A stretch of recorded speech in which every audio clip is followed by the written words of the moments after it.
We talk about the fatherhood and real life.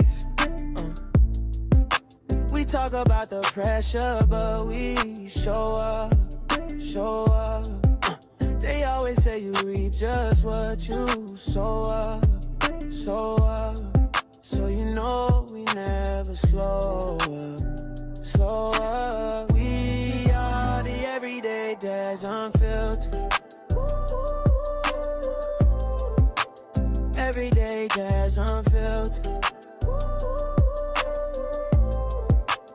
Everyday dads unfiltered. Everyday dads unfiltered. Everyday dad. All right, we are live. We live. All right, let's hit this thing. All right, welcome everybody to the Everyday Dads Unfiltered podcast, where we talk wins, losses, and everything in between. No perfection, no pretending, just real conversations for dads trying to show up better every day. And today, man, we talking about breaking cycles today, all right? Because whether you're from Havana, Timbuktu, Greece, or the Middle East, we all inherit something, all right? Sometimes you inherit things that strengthens you. Sometimes you inherit things that make you silent. Sometimes you inherit things that help you show survival. But at some point, you realize inheritance isn't your destiny, all right? So before we get into today's conversation, man, we got to go back to the crib, all right? Havana, Florida. Not Miami, not Orlando, not that down south stuff. I'm talking about red clay, live oak, 110 coming straight through, north, 27 if you know. If you know, you know. All right, we're gonna do this thing the right day. So from being from a small town, it teaches you a lot. You learn toughness, you learn pride, you learn how to make something out of nothing. All right, but sometimes you also learn things that you got to unlearn. And today's guest understands that personally. All right, this ain't just somebody that I found online. This home team, this my frat brother. This a man who doesn't just talk about breaking cycles. He wrote about it. All right, he put the testimony on paper. So please help me welcome motivational speaker, coach, tutor, community champion, mentor, and the author of Breaking Cycles, The Power of My Testimony, but most importantly, a dad, Mr. Tony Victor Bunyan Jr. Welcome to the pod, brother. Hey man, home team. I appreciate it, Newt, man. It's a blessing, it's an honor. First of all, I wanted to thank you for inviting me on the podcast. I've been singing Yes, your name, man, and it's a blessing, man, to see how far we both have coming from Yeah. Havana. Yes, sir. God is all involved. So from another father to another dad to you, keep up the good Yeah. work, man. Keep up the good work, black man. Proud of you, brother. Yeah, for sure, for sure. Yeah. Man, your name reigns supreme, that Bunyan name, just like, the Andrews names and the Hudgens names in the Havana community. Um, like you said, come from humble beginnings, a long way from the crib, but definitely both of us have made changes for the better for ourselves, our families, our community. Um, but definitely a pleasure to have you tonight for sure. All right, so we're gonna get into the first segment. So the first segment is called "Who Raised You." All right, so this is where we get into your upbringing, things how you were raised, and then we'll also get in a little bit of how that dynamic shapes how you father or how you parent in today's society. So who raised you? Hey man, that's a powerful question. If I can be transparent, who raised me? My mom and my dad. My dad being in and out of prison. You know what I mean. My mom holding it down, but also Yeah, the community. The Havana community. It takes a village. for sure. So Yeah, big cousins. You know what I yeah, mean. Uncles, yeah, aunties. yeah, The community in Havana. They all back then the teachers. yeah. It literally took a village. The mentors. Coach Ross. You know what I mean. Oh yeah, yeah, yeah. Commissioner Henson. Like I can go on and on, man. So I would literally say, hey Vanna, man. Hey Vanna helped raise me. I mean, that's why I have so much love and pride for where we from because it literally, it took a village, and a lot of those people back home. They remember me when I was doing bad things, you know what I mean? They were still praying for me, still pointing to me. Yeah. And so it literally took a village, man. But mom, she did the best she could with what she had. Yeah. We didn't. She didn't complain. She made ends meet. We never went without a meal because she grind. And dad, when he was home, he did what he did to provide a better life for us. Yeah. What he knew. You know what I mean. So we can't judge our parents for the mistakes they made because they did the best they could with what they had. So Absolutely. I would definitely say, man, the community raised me, man. My homeboys, I remember I was one of the youngest in the clique. So, them Twin Yeah. Creek soldiers, Jay Ron, Yeah. her, all them boys, they took me up under their wings and they showed me the game. I took the good For sure. things and I used it, and I had to get rid of some of those bad ways. But hey, Vanna raised me. You know what I mean? Yeah. Yeah. Man, one thing I can say, I know you hinted on your father going to prison and stuff, but one thing that I can speak highly of is the first time I could vividly remember the first time that I ever met your father. He was always stern with his presence. Yes. Um, look a man in the eye was one of the first things I remember him telling me. Always have a stern handshake. One thing that I can vividly remember, Sure. and physically, because he almost crushed my hand. You know what I'm saying? So those little lessons right there, though. You know what I'm saying? Even he was away.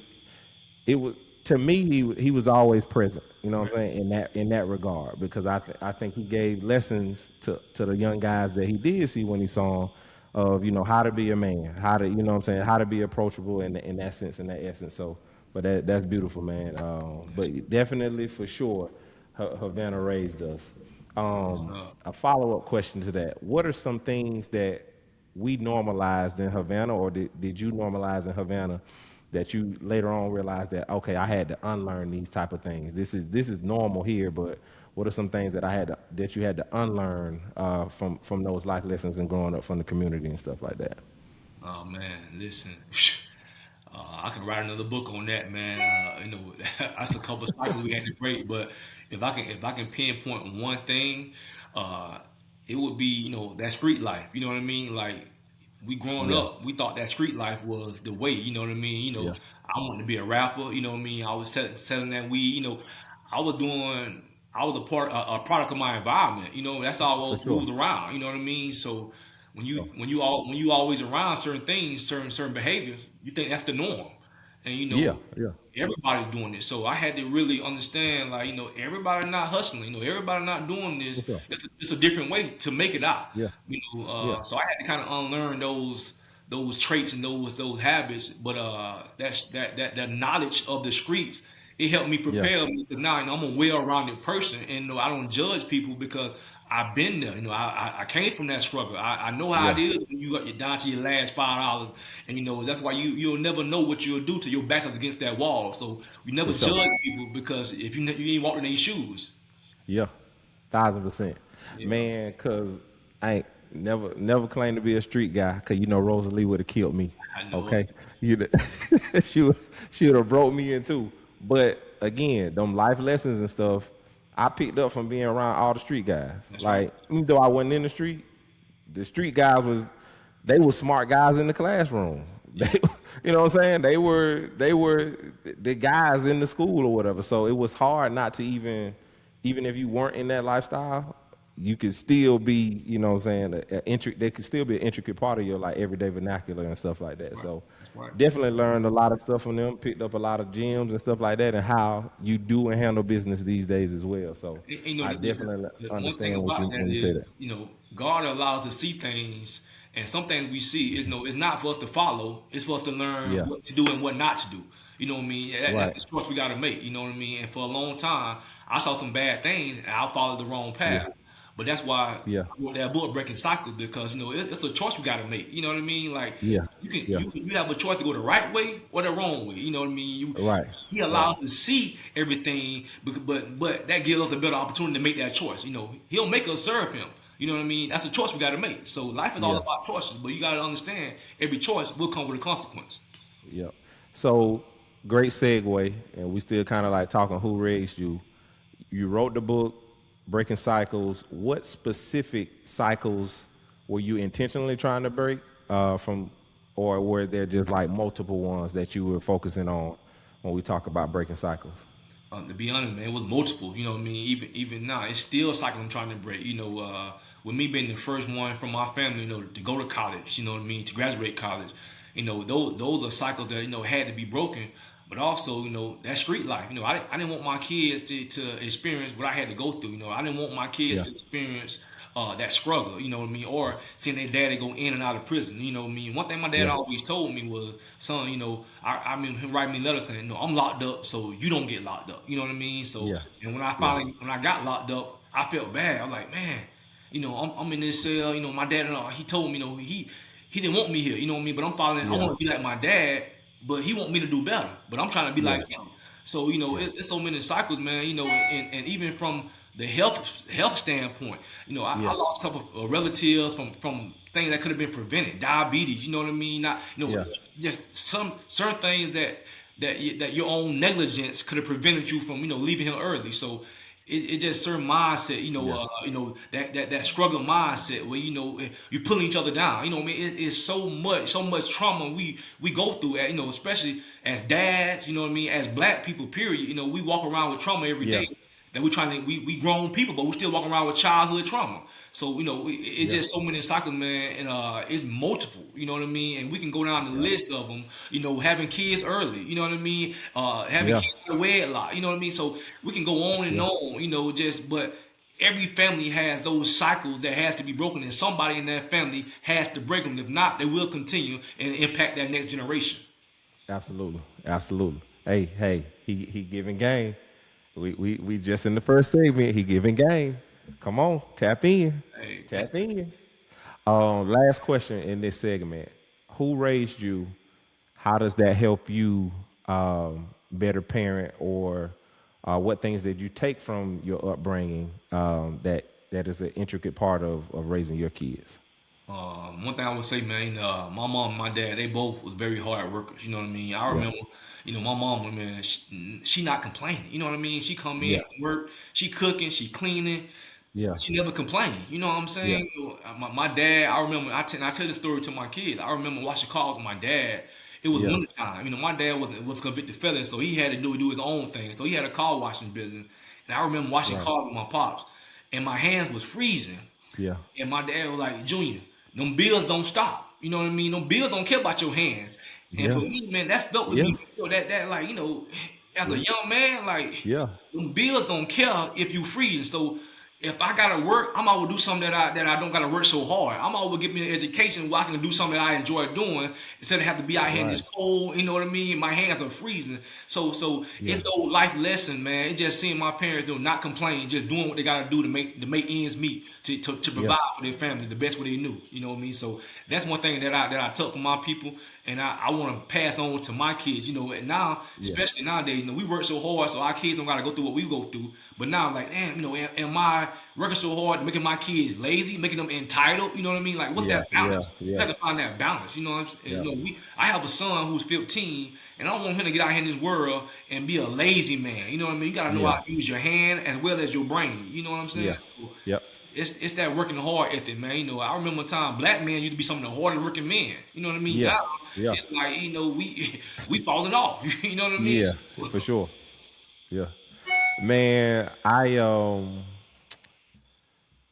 like to often use this analogy with my son. And mind you, he's only 4, so he's extremely young. But he'll start complaining about certain things. And like you said, you want to try to build that that mental stability, that toughness a little bit as well in him.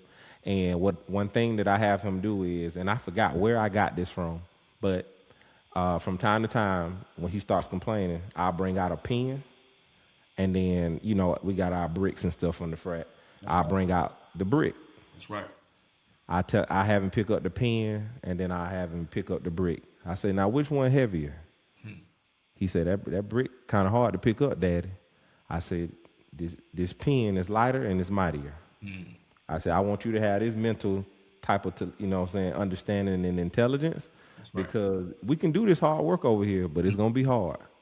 But we also gonna be smart about it, because our work can be as light as this pen. So Right. it's great that you're building those different foundational Yes, sir. It's important. seams into both of your kids or whatever, because they gonna need that in this world, man. They gonna It's need that. important. You know what I mean? It's important. And one thing as a parent, my mom always tell me, my pops always tell me how proud they are of me.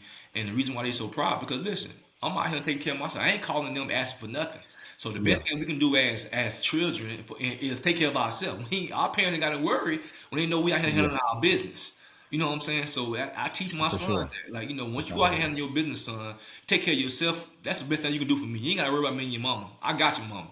But you take care of Yeah, yourself. That's the blessing to me because now I know my son. He understand that as a man, especially yeah, as a black man out here, you got to be able to work yeah, hard. As a matter of fact, you got to work 10 times as hard just to even get to yeah, that equal level. You know what I mean? Like yeah, yeah. coming from Thousand family, percent.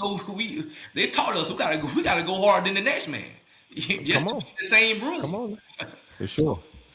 Yeah, man. hey, it's just those foundational principles that we got to instill in them because the crazy part about it, it may be harder for our kids than it was for us because Yeah, technology, AI, it cuts so many yeah, jobs. Those little jobs yeah, we had growing up, our kids yeah. wouldn't have those jobs. So Absolutely, they gotta be even 10 times better than we were, just to even better to take care of themselves once they yeah, leave high school, once they leave college. for sure. Yeah, Hell, I'm trying to pivot and tap in myself. You know what I'm saying? Like I said, to keep up with the times, because yeah, a lot of that stuff is definitely different. But these kids resilient, man. They gonna adapt. I know they're gonna adapt because, like you said, that foundational piece, you giving it to them, that's so right. they definitely gonna pick up the You know what game. the words say? The words say, teach. They say, teach them that word, and when they get old, it will not depart. You know what I mean? They may stray off, They but will at not some point, depart. it'll come back. They'll come It'll back. come back. Yes, sir. It'll come back. Yeah, hey, we did it. Man, this we for sure, 1,000%. This next segment is called "Say Less, Little One," where I want you to tell me about some things that your kids teach you without them having to verbally, you know what I'm saying, express it to you. Just going through, your day to day with them and stuff. So, what are some things that your kids teach you, and they're not verbally just saying it to you, but you can just kind of pick up on it going through the like, just the regular, cases of the day. That's a good question, man. And with my son being 15 and my daughter being 11, I'm a real observant father, and I Yeah, realize that, they come from the same parents. Both of yeah, my kids, they totally different. You know what I mean? So yeah, yeah, yeah, I'm learning I can't parent my son the same way I parent my daughter. You know what I mean? yeah, So yeah, they don't have to say it. I just can yeah, observe and see, from the personalities to the way they handle themselves, to yeah, the organization of the way they keep their rooms. You know what I mean? So yeah, I'm just learning. I became a parent young, so I'm still learning how to be the best parent, the best father I can. So I'm learning. You know what? yeah, I can't raise my kids the same way I was raised. For example, when we grew up, when grown people was yeah. down, in the house, mama send you outside, get out of grown folk business. You know what I mean? You gotta go. Man, And out of nowadays, there. with technology, these kids are much more advanced than we were when Yeah, grown folks top it because they see it yeah, online. So I'm learning yeah, that, instead of trying to shy them away, let's have these conversations. You know what I mean? Let's talk about it so we can know, when that time does come, you are yeah, aware. And I want to have that relationship with my kids where they don't feel like they can't talk to their dad about anything. You know what I mean? yeah, I want them to be able to be comfortable about talking about anything because if they don't talk to their parents or their dad, they'll find somebody else to talk to about it. You know what I'm saying? yeah, for sure. It's Yep. just that different type of parenting skill. Just learning now. Kids are different these days, and parenting is different these days. And we Yeah, do the best we can to reach our kid. Now, at the same time, I'm not trying to be. I tell my son all the time, I'm not trying to be your friend. yeah, I have to be your dad. We work on yeah, our friendship later on. Once you get grown, we work on friendship. But right now, I gotta be your for dad. You know sure. what I'm saying? So Yeah, yeah, man, it's a for fine sure. balance. You know what I mean? But that's a line we gotta walk. How do you, with your son in particular? So I'm glad we kind of segued into that. How do you teach your son discipline without passing on trauma from experience? That's a good question. When my son was younger, yes, I was an old school parent. You know what I mean? Yeah, Smart or rod. You know what I mean? So I had to had to spank his tail. But now as he's gotten yeah, older, yeah, now we have conversation. You know what I mean? Like I tell my son, man, you have a yeah. brain. You know what I mean? We should better have a conversation about something, and you should better correct your Right. actions and go ahead and make Yeah, better decisions. Now, if those conversations don't work, absolutely. then we gotta try other methods. You know Yeah. what I mean? But as a young man, I Yeah. want my son to be Yeah. able to, I don't have to physically put my hands on you to straighten you up, tighten you up. We Yeah. should better have a conversation, young man to Right. father and son. And with Correct. those conversations, I should see your actions, your behavior change. You know what I mean? Yep. For example, schoolwork. You know what I mean? I'm big on education because education is a part of the reason why I made it out the hood. You know what I mean? We made it out the hood because we Yeah. followed our education.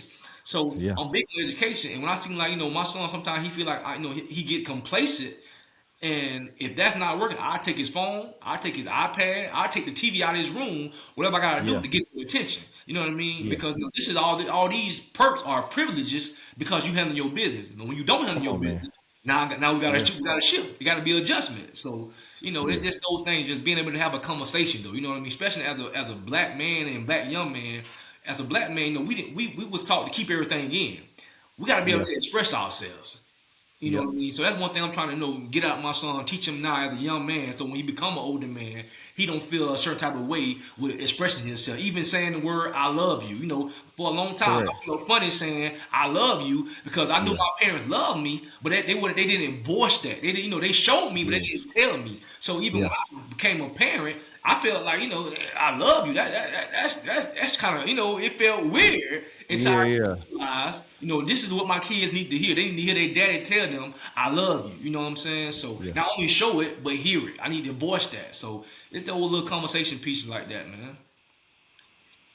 Man, it's crazy. It's almost like looking in the mirror. And I got another question from your daughter's perspective, but man, that kind of hit home with the note. And then even like in my relationship, with my wife and stuff like that, that was like a touchy part because, like you said, growing up, man, our parents, it was known it didn't really have to be said. Right. You know what I'm saying? My mom ain't have to say, I love you a million times a day for me to know it. Right. But like you said, that does alter your, your thinking and your mentality.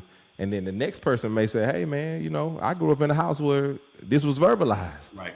Or whatever, you know what I'm saying? So, just changing those dynamics and, like I said, those little small things are pivotal, man, to, raising a man, raising your son and stuff like that. But segueing that into how do you teach your daughter strength without modeling emotional distance with her? So how do you teach her strength in her upbringing and stuff like that? Man, that's powerful, man. Just kind of affirmation. You know what I mean? Like telling her, she's beautiful. You know what I mean? Telling her she's smart. Telling, just giving her daily reminder that, baby, you can do anything. You know what I mean? Like, Yeah. whatever you put your mind to, you can do it because I want you to know that, and your daddy is always gonna be here to support you. It's just that comfort. You know what I mean? Even to the small things of, helping her ride her bike. You know what I mean? Like washing her shoes together. Like it's the old thing. Like whatever you need, daddy's gonna always be here. And when I also teach her that. Because my son and my daughter, they experienced something that I never experienced. We lost my child, my baby girl Malia Dion Bunyan, when she was 6 months. So they had to bury their sister at a young age. That's something I never experienced. So now they understand death, you know what I mean? And I teaching them that unfortunately, mommy and daddy are not gonna be here. But one thing I do want you to understand is that your Father God will always be here. So even when your dad is not here for you, your Father God, Jesus Christ, will always be here for you. So I teach her, to always believe in herself. Even with her name, Maya, and I remind her, baby, your name came from Dr. Maya Angelou. You know what I mean? When she died, I knew I had to name my daughter that. My wife wanted to stay with the M's, and I was like, I don't know what's an M name, but when Dr. Maya Angelou died, I said, I'm gonna name my daughter Maya, and I'm gonna let her know where her name come from a pioneer who, from an African American queen who helped pave the way for us, So now if she can do it, baby girl, you can do it, and you can do anything you put your mind to, because that's already in you. You know what I'm saying? So it's those little affirmation, man, that I want my baby girl to know, because if again, if they don't get it from their daddy, from their family, they'll go out here and some young boy or some young man will blow their head up by telling them how beautiful they are because she ain't never heard it. But for my baby girl, baby, her dad tells her that every day. You know what I'm saying? Right. So that they ain't gonna get it. You gotta try something else. Yeah. Yeah.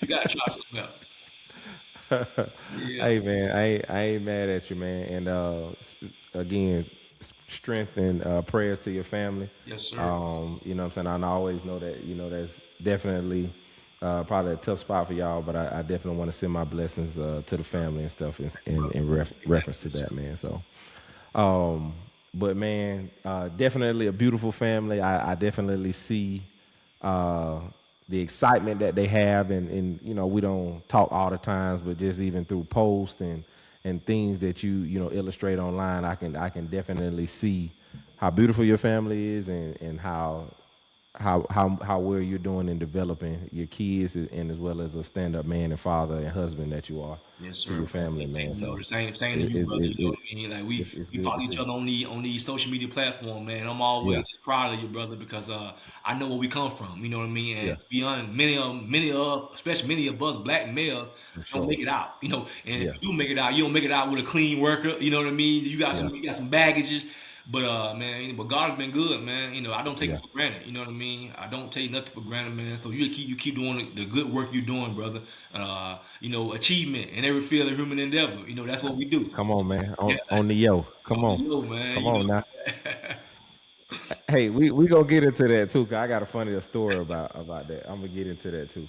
The next segment is real ones know. So this where we talk a little bit about the business, how you bring home the bacon. I know that you wear many hats in the community. You're a coach. Shout out to the physical education teachers, man, yes, too. By the way, my mom was a physical education teacher for her entire career at every stop, Havana Northside, at Shanks Middle, Carter Paramore Middle. So, man, shout out to the physical education teachers, man. And you would have been a cool ass physical education teacher. yeah, But man. I already know you don't picked up some game from the real ones, you know. But what I do want to talk about first thing, the book. All right, so we're gonna talk about that because you are a author as well. I definitely wanna highlight that. What made you decide to put your testimony on paper instead of kind of just keeping it to yourself personally? Because a lot of times, like you said, you probably got a whole nother book that you can write, you know, just off of our experiences that we had growing up and stuff. But what kind of pushed that needle for you to say, hey, I'm gonna put pen to paper and actually illustrate my story to the world? You know, another great question. And you know, as you kind of illustrated at teaching, when I became a teacher, I got a firsthand look at the need. You know what I mean? It's a serious Yeah, critical need that our black boys and black girls need, man, because the cycle it's repeated. It's just yeah, revolving, man. yeah, You know, when I first started teaching, I was at Wayman Academy, which was right across the street from Eureka Garden, and now they changed the name type thing yeah, to like Valencia or something. But yeah, yeah. it's Eureka Garden was one of the the roughest projects, apartments in Jacksonville. Absolutely. So, Yeah, and I knew God wanted me there because you know Havana Project, elementary school, we yeah, walked to school. It was right across from the yeah. project. Right there. So when I Right went there. to my interview, I knew that was my divine calling. But when I got there and I saw the cycle firsthand, man, and I was like, you know Yeah, what, man, if I don't never tell my story, nobody don't know that. Yeah, I'm an educator now, but before I became an educator, I was just yeah, like y'all. I was the project yeah, baby. You know what I'm saying? yeah, Like, I yeah, walked to school just like y'all. You know what I mean? From a single mother, just like y'all. So that kind of yeah. got me started, got my brain turning. And when I was home, my baby girl when she was sick, I was stay at home dad. I took off from work, took a leave from absence from work, and I was home every day. So I was like, you know what? Let me start writing my book. So I started writing it, and I would write a chapter, I stop, write a chapter, I stop. But then when my baby girl Uh-huh. died, I went through a phase of depression. I didn't want to do nothing. I didn't want to talk. I didn't want to write. Yeah, Then I got fired back up. That's why the book is dedicated to my daughter, man, because yeah, I started writing it with her, and this book right here, man, it's a testament of what God would do when we just believe in Him, man. It wasn't me, you know what I mean? Because the crazy part about it is the same thing that my cousin and them did. I did the same thing. I just didn't get caught. So yeah, God had a divine assignment, but we yeah, also have to trust His plan, not our own. So when I became an educator, man, I saw the need. I said I gotta put this book out, man. This book is not just about me. It's about God. It's about what God yeah, would do when you go His way and not your own way. So yeah. that's kind of motivated me. That was my whole motive, man. I'm just the author, but God is. I'm the co-author because God is the author, man. You know what I'm saying? Yeah, man. I purchased the book definitely when you first came out with it. I keep it actually on my desk at my job. So every in my last two stops, I've had the book since my last two jobs that I've had, and I keep it on my desk. A great read, and as a personal reminder of home, man. Yes, sir. So Yes, sir. from the first couple pages, just reading it, you start off with it. You know what I'm saying? Just giving you those like nuances of what Havana is about, Right. your upbringing, your family dynamic, and things of that nature. But definitely a great read, man. And Appreciate it, brother. and like I said, I definitely keep it on my mantle at the job. Just like I said, as a refresher, just put just to humble myself at times and things of that nature. I can kind of tap back into that vernacular Right. And it's whenever funny I you just say sit that. there and I look at that book. It's It's only a couple.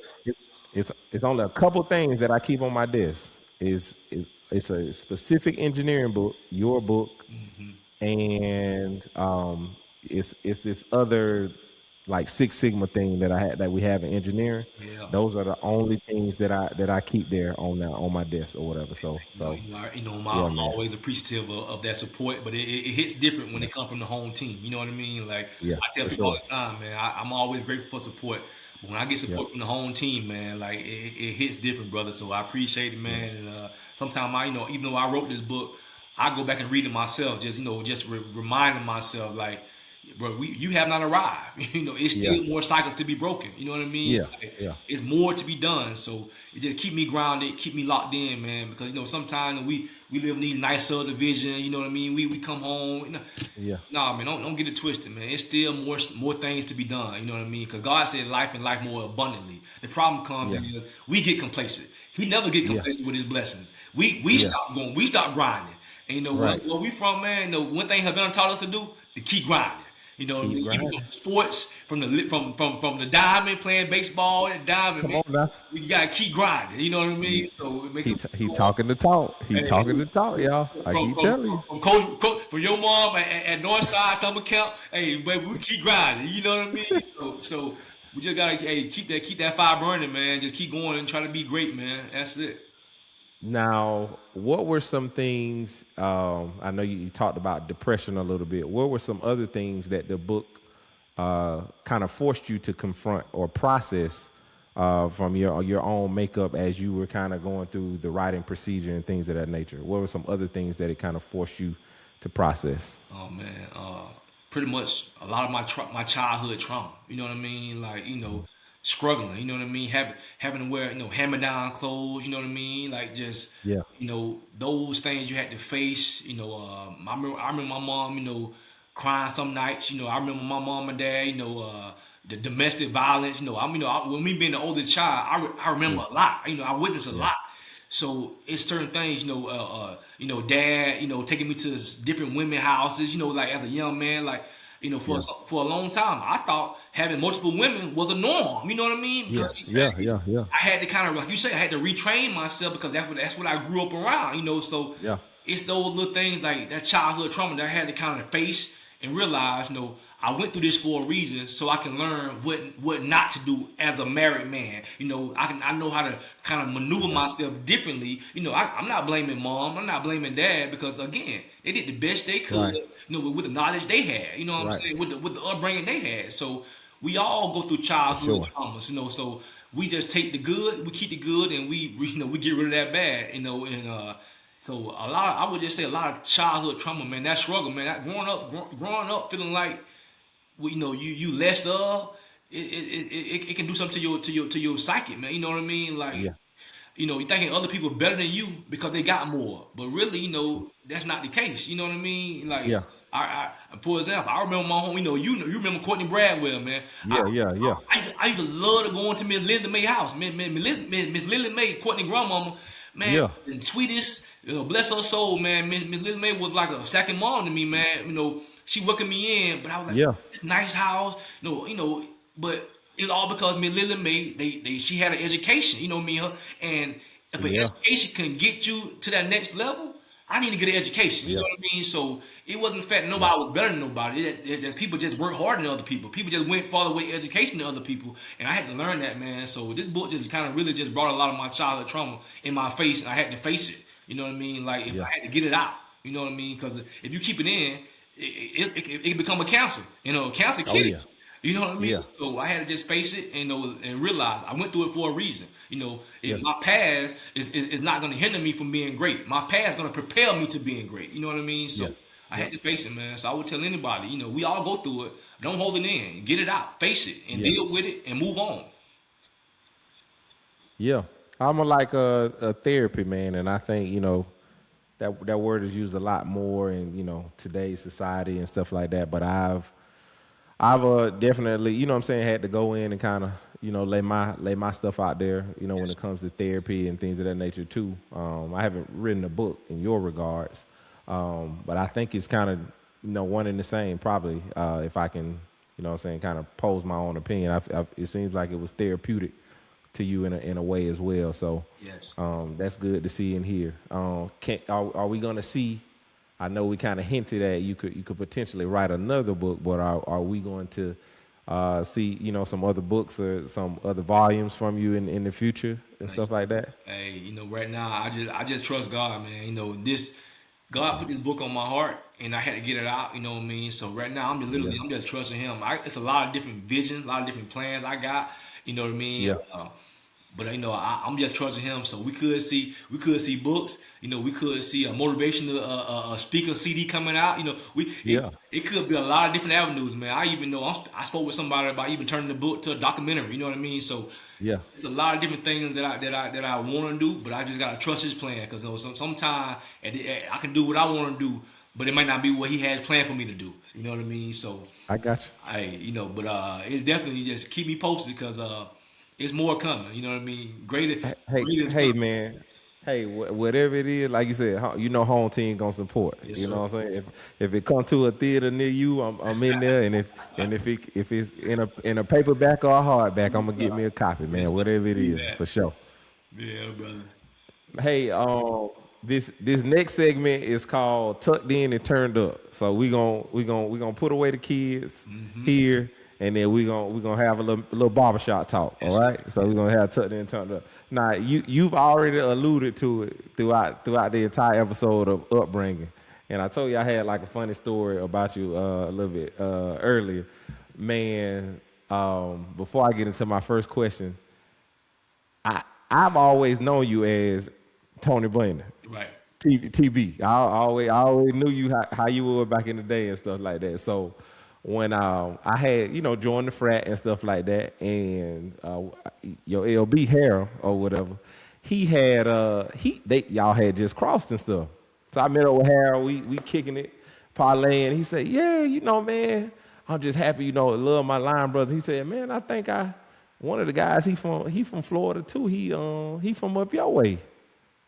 And I said, "Okay, what's his name?" He said, "I think he from Havana." I said, "Man," I said, if you say his name, I'm gonna know him." He said, "Tony Bunyan." I said, "Tony Bunyan, Tony Bunyan." That's what I said. And he said, "Yeah, man." And then got him on the line to call you right away because I couldn't believe it when he said it because I hadn't seen you in a while. Because like I Right. said, you a couple years older than me. You graduated with my big cousin and stuff, kid and stuff. But when he said that, man, I was like, yeah, God is good, cause the change Yeah. in the turnaround, man, I definitely wouldn't have saw it coming. Yeah. And when I tell you like a true testimony, man, this brother speaks volumes to it can happen. Yeah. This for sure happen, man, cause like Tony was that guy. I don't know if y'all knew much about Tony.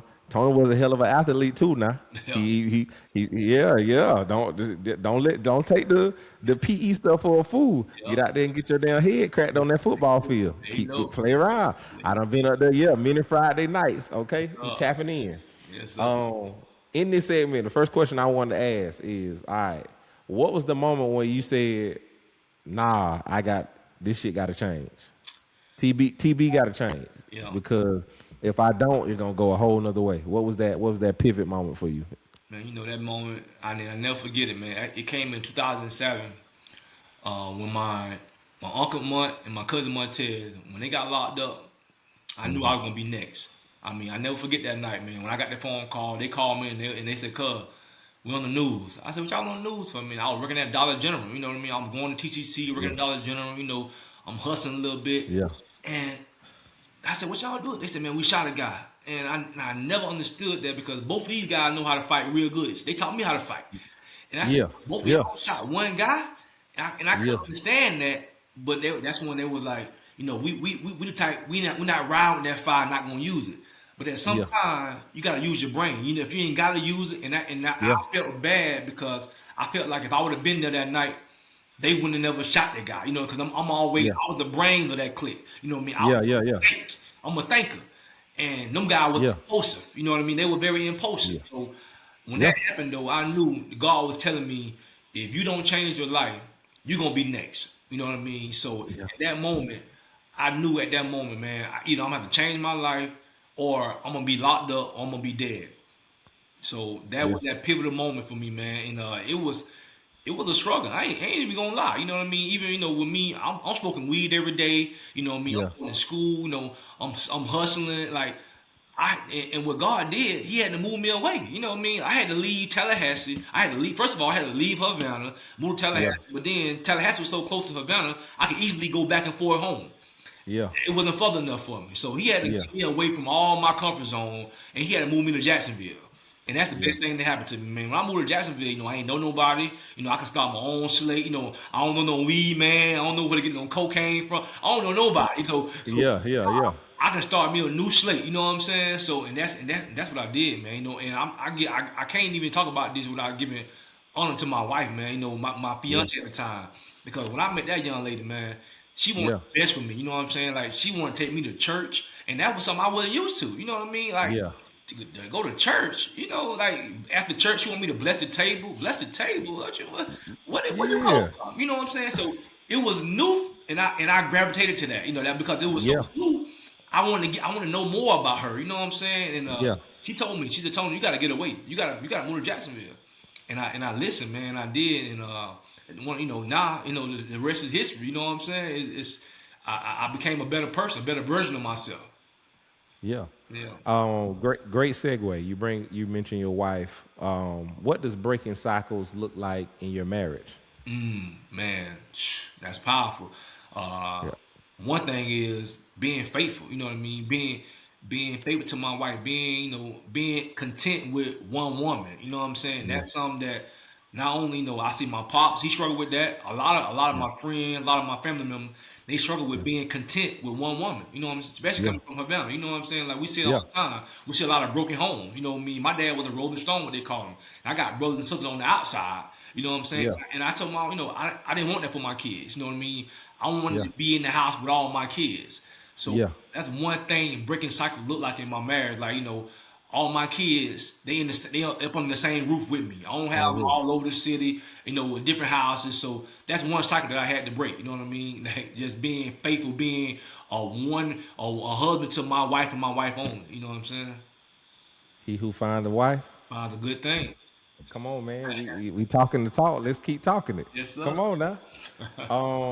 Last question in this segment right here. Question, and then I got some this or that we're gonna get into. How does becoming a father change your definition of manhood? Man, becoming a father was that also helped propel me to becoming a better version of myself, because I didn't want my son to have to come to a jail cell or to a glass window to see me. Yeah. You know what I'm saying? I got pictures. I remember I got jail letters from my dad. You know what I mean? When he was locked up, I didn't want that for my son. Yeah. And I had always prayed, like, Yeah. Lord, when I have my first son, I want to be there every day. I want to be there every moment. I don't want to miss a moment. You know what I'm saying? And the crazy part about it is, when last time my dad got locked up, it was when I had just graduated 8th grade. I was going to North, I was getting ready to go to ninth grade at North Side. And he got locked up that summer, man, and my life changed. I touched my first brick. I got my first brick over that summer, man. And I feel like if my dad would have been there, it would have never happened. Like you said, I was an athlete, but instead of me going home working on my right hand, my left hand layup, Yeah. I mean, I was on the road with Tony Caesar, with my cousin John Boy, with Brandon Key, with Big Key. I'm on the road with these guys, and these guys hustling. They smoking weed. Yeah. You know what I mean? So if a bird of a feather flock together. If I kept hanging around them guys, it was on a matter of time before I started doing it. And man, before 9th grade even started, I was hustling. You know what I mean? I was smoking weed now. So when I became a father, man, I knew I want to do something different for my son, and I need to be there every day. I need to be present. I need my presence to be known, and it helped me became strive to be a better man. You know what I mean? And I'm still striving to be a better father, a better man every day. But that definitely was one of the very pivotal moments that like, you know what, I'm a father now, and you know my son need me. You know what I'm saying? He need me to be here. I can't raise my son from a jail cell. Right. Yeah. Man, that's beautiful, man. That's beautiful. We gonna lighten it up a little bit. I know we done had got a little bit deep in here. We gonna do a little Havana, Florida edition of this and this or that. All right, so I'm gonna throw out a couple things, and I want you to tell me you either gonna go with this or you gonna go with that. All right. So first question: a Friday night game at Northside, all right, or FSU versus Miami? Man. Yeah, not man. We talking about yeah. Which one Man. you want?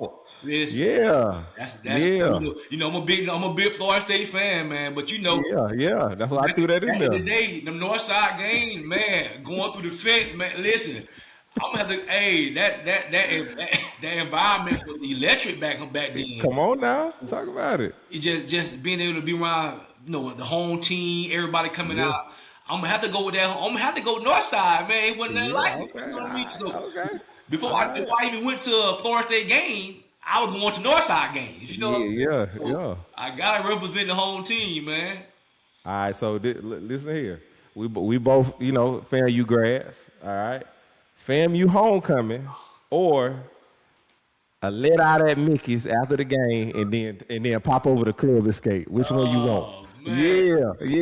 Yeah. Did I take it back? Yeah, Oh, when you went back, man. Listen, yeah. boy, and the memories you bring back, man. I remember when LJ was on a Wednesday night. You know what I mean? Come Before it on was a now. Friday night, it was a Come Wednesday on, come night. on. Hey, Yeah. I remember my cousin Blight calling my mama saying, "Pam, Gumby up here in the club. Listen, I'm Gonna be 16. out there, gonna be out there being in the club. Listen, I'm in the club with the grown folks, man. So I remember those times, man. So going to Yeah. Memphis, but boy, hey, that FAMU homecoming is different. I remember my Yeah. pop taking me to the FAMU homecomings too, riding through the let out. You know what I mean? To Yeah. that Kapalua out on Highway 90. Next one, you football guy.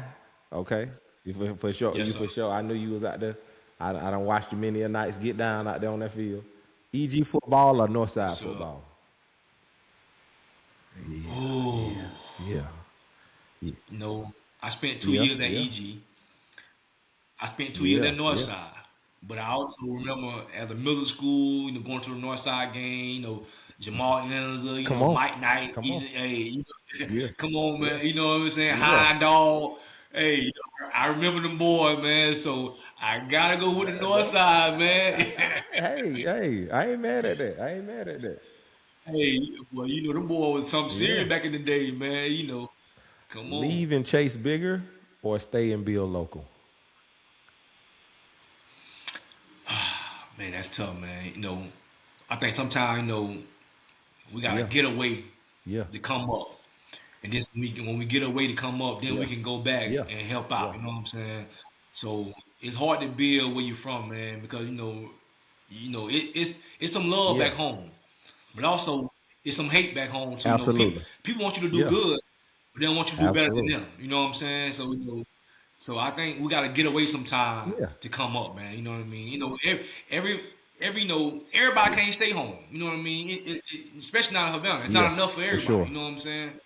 So because it's some successful people But back home. 1,000%. However, we Yeah. all can't stay there. You know what I mean? And be successful.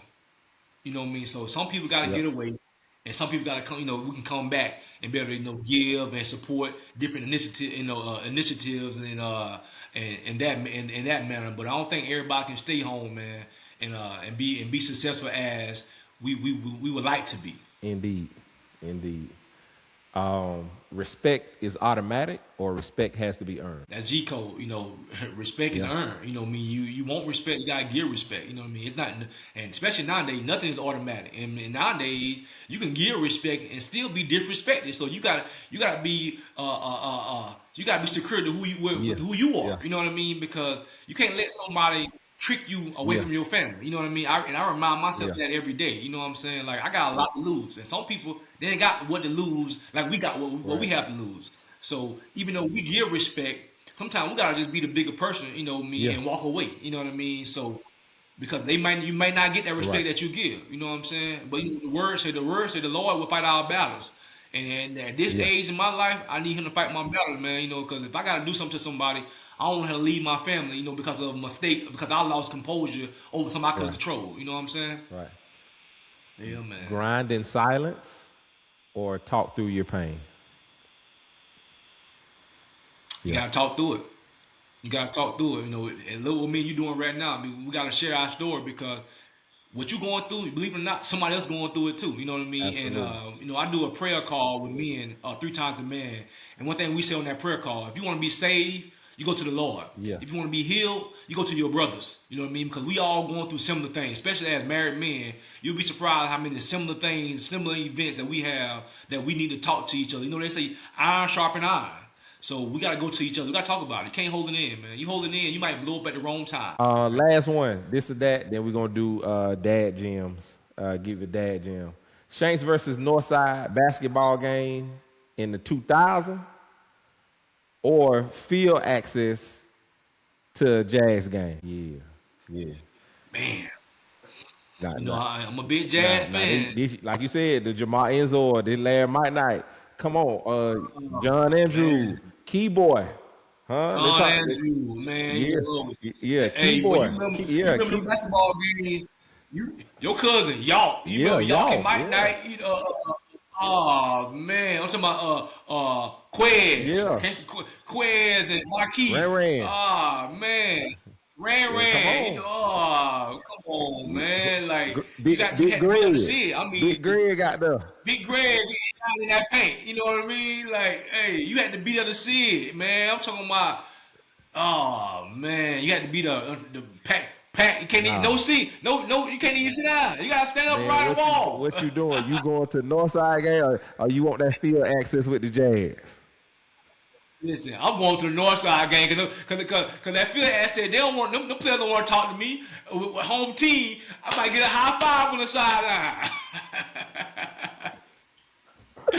Hey, I gotta go with the whole team. Straight up. Yeah, I feel man. it. Good times, man. Hey, good time. Northside was rocking back then, man.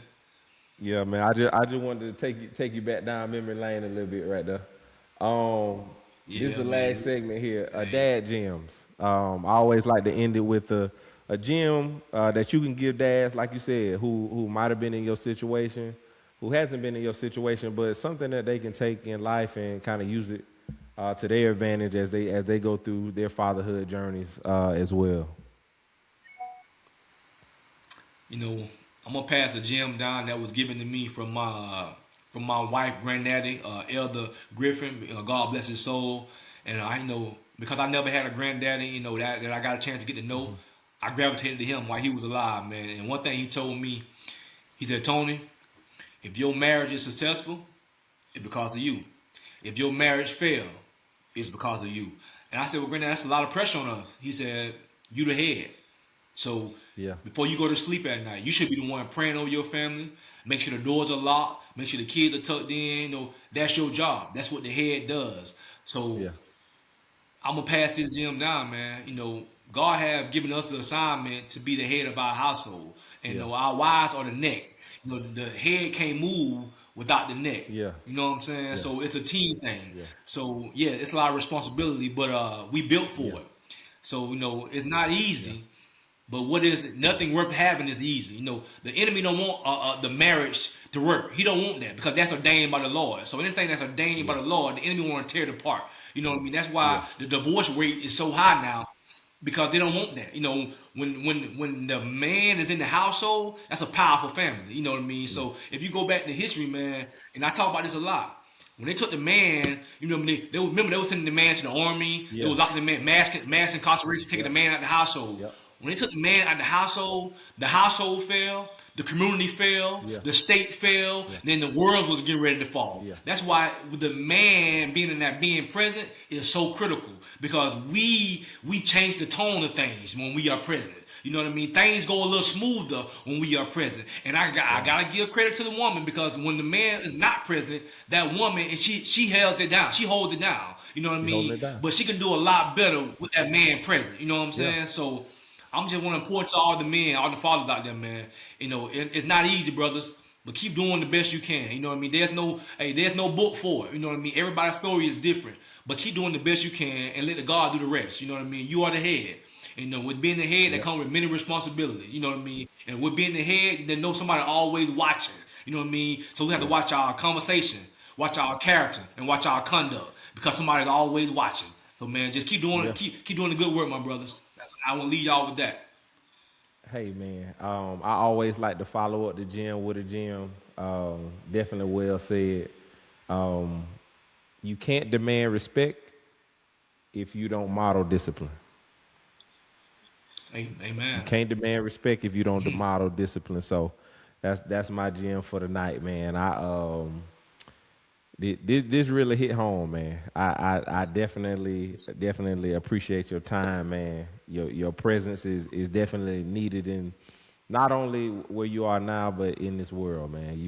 You like I said, your family name rings bell in our hometown. Like I said, you've had a hell of an upbringing, but you've had some foundational pieces that's made you who the man you are today, man. And I definitely want to give you your flowers in that essence for tonight, man. Likewise, brother. Likewise, man. You know they say iron sharpen iron, brother. So man, when I see you doing good, you just know, boy, I'm smiling, man. I'm smiling for you because boy, I know where we Yeah, come man. from. You know what I mean? So just know, like I just said, somebody's always watching. We ain't gotta talk every day, but just know, man, I'm back here. I'm cheering you on. I'm rooting for you, my brother. So keep doing the good work you're doing, my Likewise, brother. man. Yes, sir. Brotherhood, testimony, breaking cycles. This has been my guest, Tony Bunyan Jr. I'm your host, Mr. Country Boy Shaq, Florida boy. Got 3 of them. Y'all know how I get down. Hey, man, this is the Everyday Dads Unfiltered podcast, man, and I thank y'all for tuning in, man. Appreciate you, brother. Yes, On sir. the yo. Yo.